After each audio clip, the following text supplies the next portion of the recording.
हे बघा, याच्यामध्ये आपण कांदा, हळद, मीठ आणि मिरची पावडर टाकून घेतली आहे. आता हे मिक्स करायचं असं. तर हे बघा, आता तयार झालं आहे मिश्रण एकदम.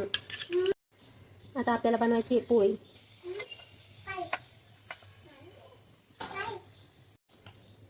आपण रेग्युलर बनवतो ना तशीच पोळी तयार करून घ्यायची.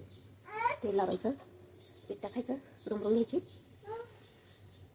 घेतलं तिला आता लाटून घ्यायचं. तर आता आपली पोळी तयार झाली.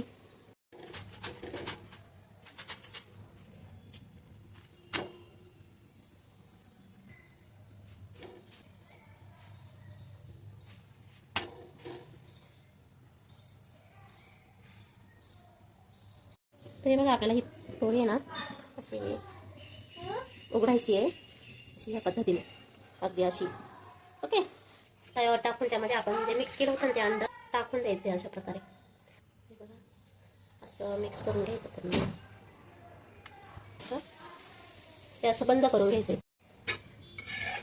तर आपल्याला हे दुसऱ्या साईडने तेल ओतायचं.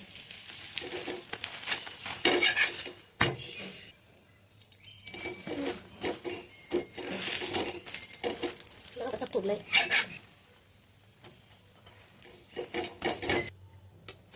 Wow, ready.